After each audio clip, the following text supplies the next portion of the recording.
안녕하십니까. 완독을 돕는 독서소리입니다. 오늘은 너무나도 버겁고 힘든 하루 속에서 완전히 잃어버린 어린 나를 위한 책을 준비했습니다. 세계에서 가장 많은 언어로 번역된 책, 누구나 제목을 알고 있는 생텍쥐페리의 어린 왕자입니다. 크리스마스가 오기 전에 아이들을 위한 책을 써달라는 출판사의 요청으로 쓰여진 이 책을 크리스마스를 기다리는 아이들을 떠올려 보면서 다시금 꺼내 읽어보시면 후회하지 않을 시간이 되실 것 같습니다. 지금 바로 어린 왕자를 만난 사막으로 가보겠습니다.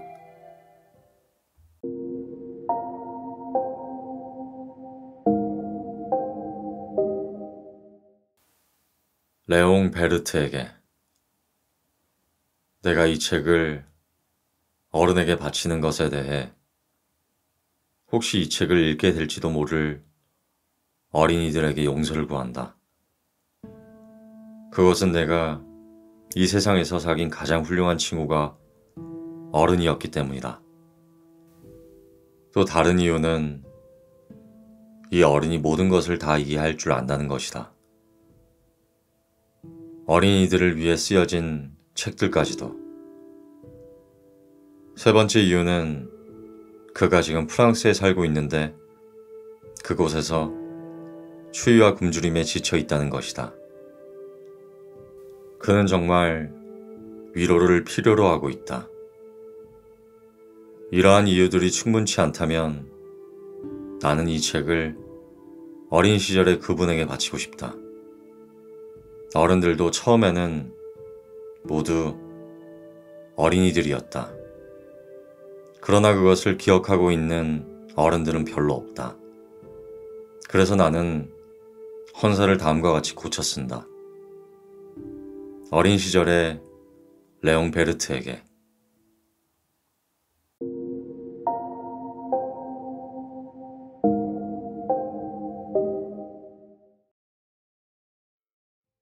여섯 살 때 나는 체험한 이야기라는 원시림에 관한 책에서 놀랄만한 그림을 하나 본 적이 있다. 맹수를 집어삼키고 있는 보아뱀의 그림이었다. 그림은 그것을 그대로 그린 것이다. 그 책에는 이렇게 쓰여 있었다. 보아뱀은 먹이를 씹지도 않고 통째로 꿀꺽 삼킨다. 그리고는 꼼짝도 하지 않고 그것을 소화시키느라 6달 동안 잠을 잔다. 그래서 나는 밀림 속에서 일어나는 여러 가지 모험에 대해 한참 생각해보고 난 다음 색연필을 가지고 나름대로 내 생의 첫 번째 그림을 그려보았다. 나의 그림 제1호. 그것은 이런 그림이었다. 나는 내가 그린 걸작품들을 어른들에게 보여주면서 물었다. 이 그림 무섭죠? 그러자 어른들이 대답했다. 모자가 뭐가 무섭다는 거니? 내가 그린 것은 모자가 아니다. 그것은 코끼리를 소화시키고 있는 보아뱀을 그린 것이다. 그래서 나는 어른들이 알아볼 수 있도록 보아뱀의 뱃속에서 소화되고 있는 코끼리를 그렸다. 어른들은 언제나 설명을 해주어야 한다. 나의 그림 제2호는 이러했다. 그러자 어른들은 다음과 같은 충고를 하곤 했다. 속이 보이거나 보이지 않는 뱀 따위의 그림들은 집어치우고 차라리 지리, 역사, 산수, 그리고 문법을 공부하렴. 그래서 나는 6살 때 화가라는 멋진 직업을 포기해버렸다. 내 그림 제1호와 2호가 성공을 거두지 못한 것에 대해 실망했던 것이다. 어른들은 언제나 혼자서는 아무것도 이해하지 못한다. 늘 설명을 해주어야 하니 맥바지는 노릇이 아닐 수 없다. 그래서 나는 비행기를 조정하는 법을 배웠다. 나는 세계의 구석구석을 거의 가보지 않은 데 없이 날아다녔다. 결과적으로는 지의 공부를 한 것은 정말로 많은 도움을 준 셈이었다. 나는 한눈에 중국과 애리조나를 구별할 수 있었던 것이다. 그것은 밤에 길을 잃었을 때 많은 도움을 주곤 했다. 나는 일생 동안 수없이 많은 사람들과 지겨울 정도로 만날 기회를 갖곤 했다. 어른들 사이에 실컷 살아온 것이다. 나는 가까이서 그들을 볼 수 있었다. 그렇다고 해서 그들에 대한 내 생각이 달라진 것은 없었다. 뭔가를 좀 알 듯한 사람을 만날 때면 나는 늘 간직해오고 있던 예의, 나의 그림 제1호를 보여주어 그 사람을 시험해 보곤 했다. 그 사람이 정말로 뭘 이해할 줄 아는 사람인가 알고 싶었던 것이다. 그러나 그들의 대답은 한결같았다. 모자라군. 그러면 나는 보아뱀이나 원시림이나 별들에 대한 것을 그에게 이야기하지 않았다. 그가 이해할 수 있는 것을 이야기했다. 이를테면 브리질 놀이니 골프니 정치와 넥타이 같은 것들에 대해 이야기하는 것이다. 그러면 그 어른은 매우 착실한 청년을 알게 된 것이 몹시 기쁘다는 것이었다. 젊은 사람이 제법 많은 것을 알고 있군.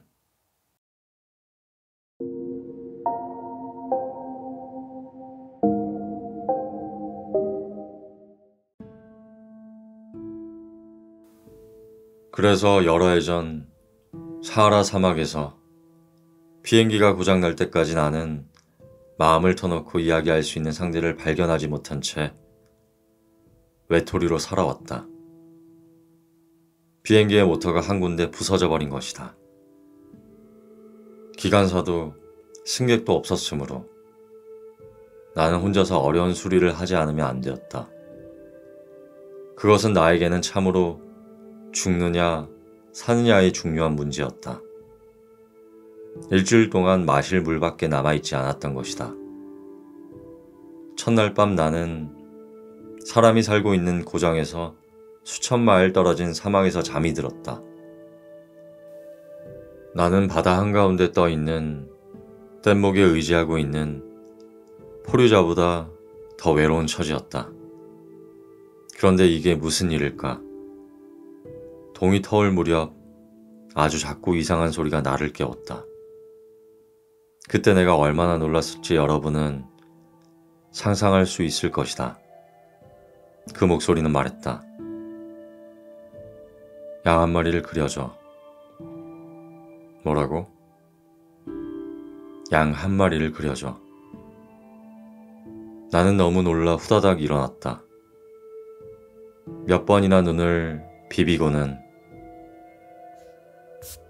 사방을 잘 살펴보았다. 그랬더니 정말로 이상하게 생긴 조그만 사내 아이가 나를 진지한 얼굴로 바라보고 있었다. 내가 그 사내 아이를 그린 그림 중에서 가장 잘 그려진 것이 여기 있다. 그러나 물론 나의 그림은 모델보다는 훨씬 덜 매력적이다. 그것은 내 잘못이 아니다.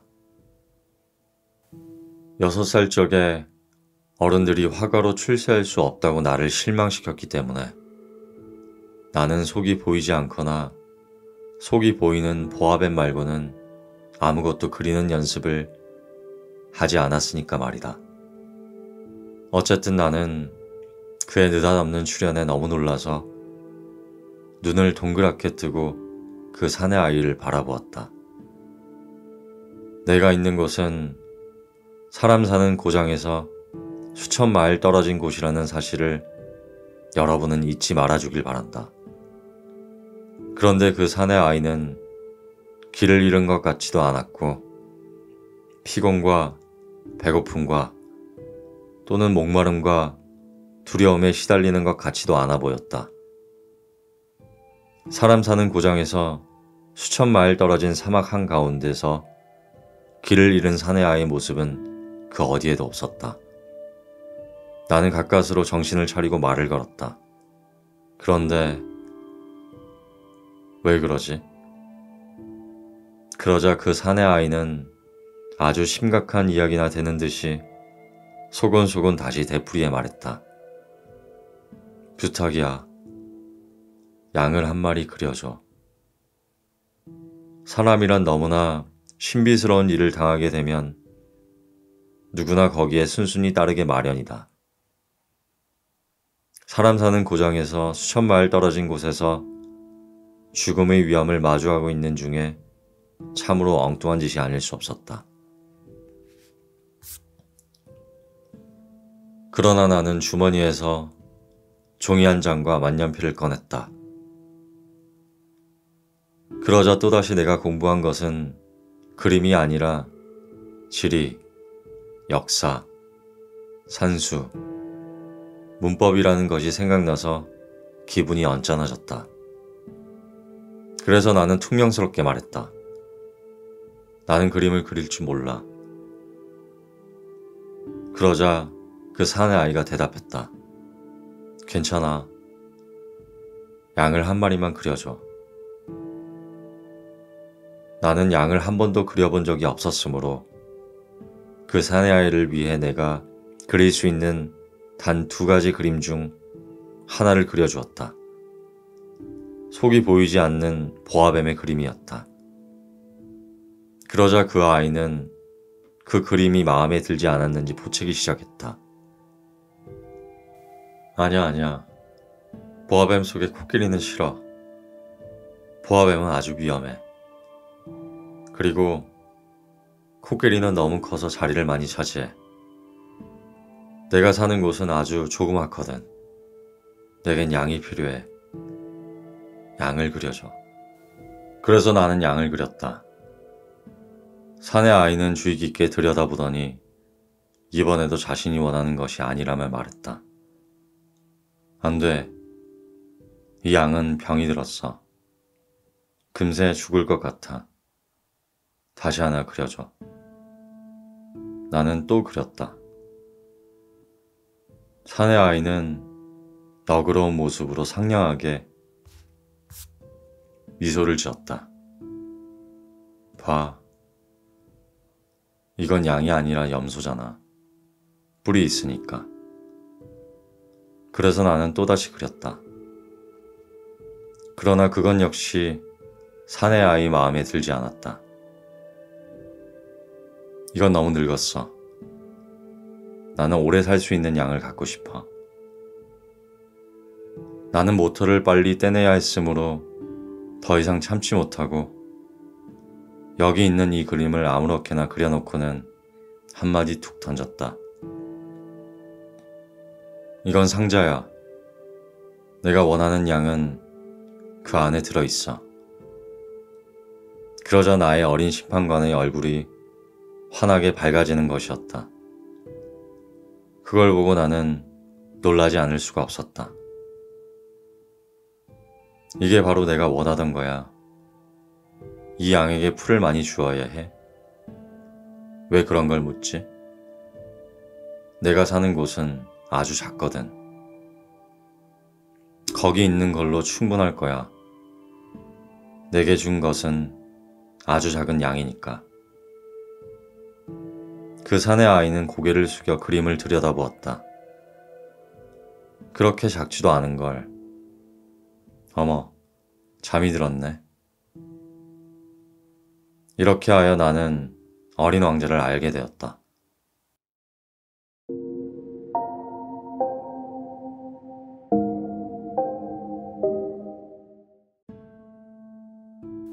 그 어린 왕자가 어디서 왔는지 아는 데는 꽤 오랜 시간이 걸렸다.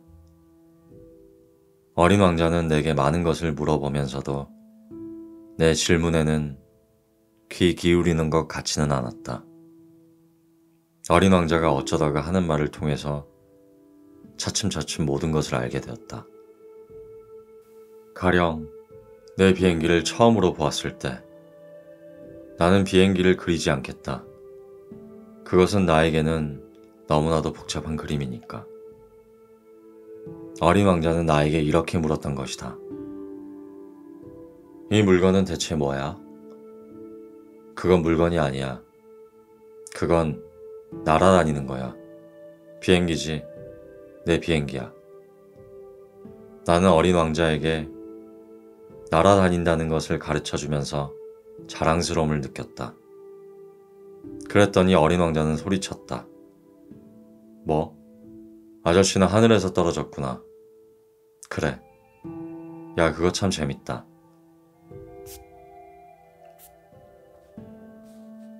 그러고는 어린 왕자는 유쾌하게 까르르 웃었으므로 나는 기분이 몹시 언짢아졌다. 내 불행을 진지하게 생각해 주지 않는 것이 싫었기 때문이다. 그럼 아저씨도 하늘에서 왔잖아. 어느 별에서 왔어? 나는 문득 그 사내 아이의 존재의 신비로움을 이해하는데 한 줄기 빛이 비치는 걸 깨닫고 갑자기 물었다. 그럼 너는 다른 별에서 왔니? 그러나 그 사내 아이는 대답을 하지 않고 내 비행기를 바라보며 조용히 고개를 끄덕일 뿐이었다. 저걸 타고서는 그리 멀리서 오지는 못했겠군. 그리고는 한참 동안 생각에 잠기더니 주머니에서 내가 그려준 양의 그림을 꺼내서는 그 보물을 열심히 들여다보았다.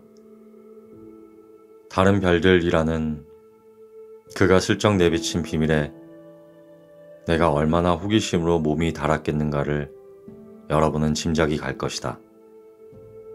얘야, 너는 어디서 왔지? 내 집이란 어디를 말하는 거지? 내 양을 어디로 데려가는 거니? 사내 아이는 말없이 생각에 잠기더니 대답했다. 아저씨가 준 상자가 밤에는 집이 될 테니까 잘 됐어. 그렇고 말고. 그리고 내가 착하게만 하면 밤에 양을 묶어 놓을 수 있는 고삐를 줄게. 말뚝도 주고. 그 제안은 어린 왕자를 몹시 놀라게 한 듯했다. 묶어 놓다니 참 이상한 생각이네. 묶어 놓지 않으면 아무데나 가서 길을 잃어버릴 수도 있을 텐데. 그러자 내 친구 어린 왕자는 또다시 웃음을 터뜨렸다. 아니, 가긴 어디로 가. 어디든지 곧장 앞으로. 그러자 어린 왕자는 진지한 빛으로 말했다. 괜찮아. 내가 사는 곳은 아주 작으니까. 그리고는 조금 서글픈 기분이 들었는지 다시 덧붙였다. 앞으로 곧장 가도 멀리 가지는 못해.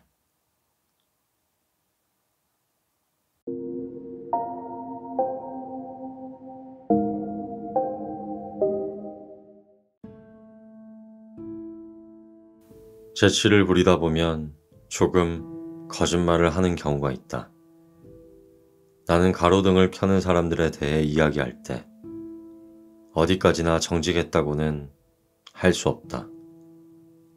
따라서 지구를 잘 알지 못하는 사람들에게 자칫하면 지구에 대한 잘못된 생각을 가지게 할 수도 있다는 이야기였다.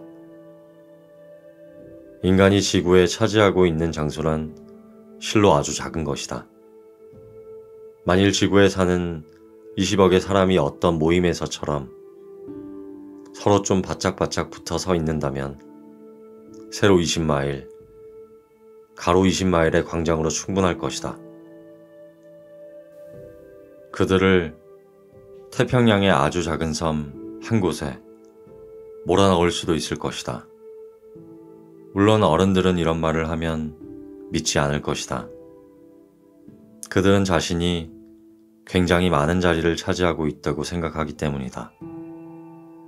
그들은 자신들이 바오밥 나무처럼 중요하다고 생각하고 있다. 그러니까 여러분들은 그들에게 계산을 해보라고 권해야 한다. 그들은 본디 숫자를 좋아하니까. 그러면 그들은 몹시 기뻐할 것이다. 하지만 여러분은 그런 쓸데없는 일로 시간을 낭비해서는 안 된다. 그것은 정말 쓸데없는 것이니까 말이다. 여러분은 내 말을 믿지 않는가? 그런데 어린 왕자는 지구에 발을 들여놓았을 때 사람이라고는 아무도 없었으므로 몹시 놀랐다. 잘못해서 다른 별로 찾아온 게 아닌가 겁이 났던 것이다. 바로 그때 달빛을 한 둥그런 고리가 모래 속에서 움직이는 것이 보였다. 안녕. 어린 왕자는 꼭 누구에게라고도 할 것 없이 말했다. 안녕. 뱀이 대꾸했다. 지금 내가 도착한 별이 무슨 별이지? 어린 왕자가 물었다. 지구야. 아프리카지. 뱀이 대답했다. 아하, 그렇구나. 그럼 지구에는 사람이 하나도 없니? 거긴 사막이야. 사막에는 아무도 살지 않아. 지구는 커다랗거든. 뱀이 말했다. 어린 왕자는 돌에 걸터 앉아 하늘을 올려다보았다. 누구든 언제라도 다시 자기 별을 찾아낼 수 있게 별들이 빛나고 있는 건지도 몰라. 내 별을 바라봐. 바로 우리들 위에 있어. 그런데 어쩌면 저렇게 멀리 있지? 아름답구나. 그런데 여긴 무엇 하러 왔니? 뱀이 물었다. 난 어떤 꽃하고 다투었어. 어린 왕자가 말했다. 그랬구나. 뱀이 헛기침을 했다. 둘이는 한동안 잠자코 있었다. 사람들은 어디에 있지? 사막에선 조금 외롭구나. 어린 왕자가 마침내 입을 열었다. 사람들이 있는 데서도 외롭기는 마찬가지야. 뱀이 말했다. 어린 왕자는 한참 동안 뱀을 바라보다가 말했다. 넌 아주 재미있게 생겼구나. 손가락처럼 가느다랗고. 그래도 난 왕의 손가락보다도 힘이 더 세단다. 뱀이 말했다. 어린 왕자는 미소를 지었다. 넌 그렇게 세지 못해. 발도 없고 여행도 할 수 없잖아. 난 배보다 더 먼 곳으로 너를 데려다 줄 수 있어. 뱀은 이렇게 말하고는 팔찌처럼 어린 왕자의 발목에 감겨 붙었다. 그리고 또 말했다. 나를 건드리는 사람마다 그가 낳았던 땅으로 돌려보내주지. 하지만 너는 순진하고 또 다른 별에서 왔으니까. 어린 왕자는 아무 말도 하지 않았다. 내가 측은해 보이는구나. 너같이 약한 사람이 돌투성이이고 딱딱한 이런 지구에 오다니. 내 별이 몹시 그리워져서 돌아가고 싶을 때면 언제라도 말해. 내가 너를 도와줄 수 있을 거야. 난 그래, 잘 알았어. 그런데 너는 왜 그렇게 수수께끼 같은 말만 하니? 난 그 모든 것을 해결할 수 있어. 뱀이 말했다. 그리고 둘은 아무 말도 하지 않았다.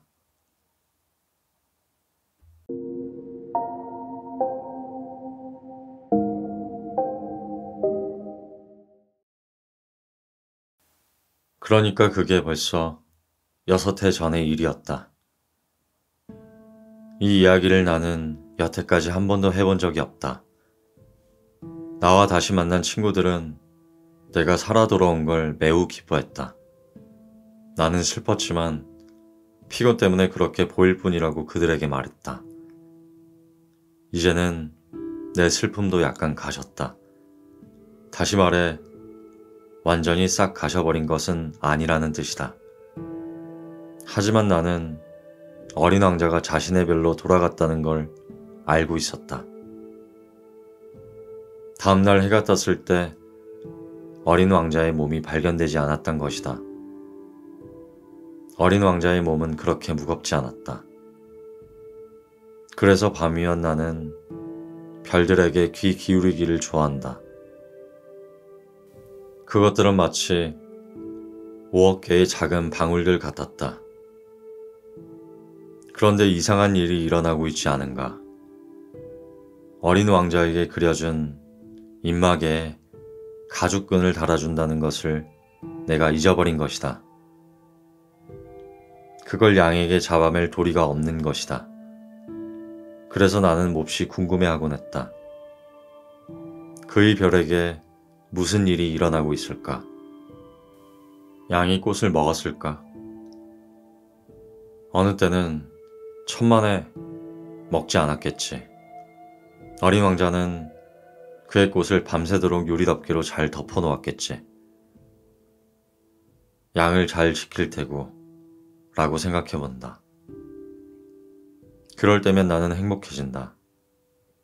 그러면 모든 별들이 부드럽게 웃는다. 또 어느 때는 어쩌다가 방심할 수도 있지. 그러면 끝장인데. 어느 날 밤 어린 왕자가 유리덮개 덮는 것을 깜빡 잊어버렸거나 양이 밤중에 소리 없이 밖으로 나왔을지도 몰라 하는 생각이 들기도 한다. 그러면 작은 방울들은 모두 눈물 방울들로 변한다. 그것은 정말 커다란 수수께끼다. 어린 왕자를 사랑하는 여러분들에게는 나에게도 그렇듯이 이 세상 어디에선가 우리가 알지 못하는 한 마리의 양이 한 송이 장미꽃을 먹었느냐 먹지 않았느냐에 따라 천지가 온통 달라지게 될 것이다. 하늘을 보라. 생각해보라. 양이 그 꽃을 먹었을까, 먹지 않았을까? 그러면 거기에 따라 모든 것이 얼마나 달라지는지 여러분은 알게 되리라. 그런데 그것이 그다지 더 중요한가를 어른들은 아무도 이해하지 못할 것이다.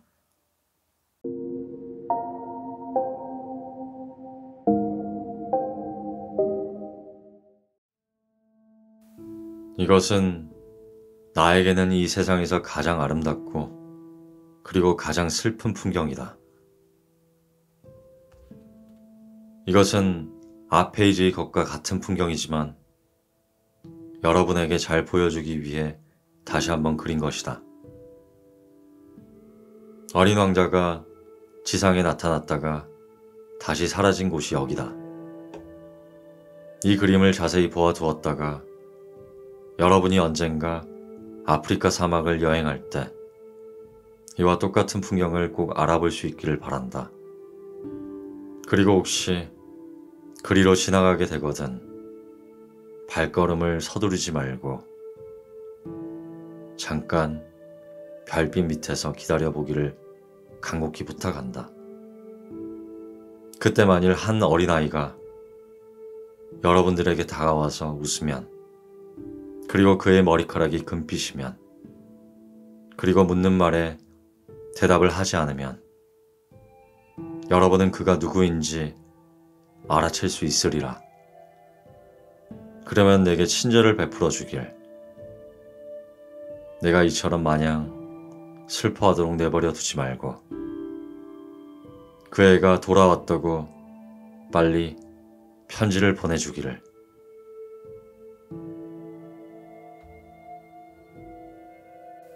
오늘의 독서설이 어떠셨나요?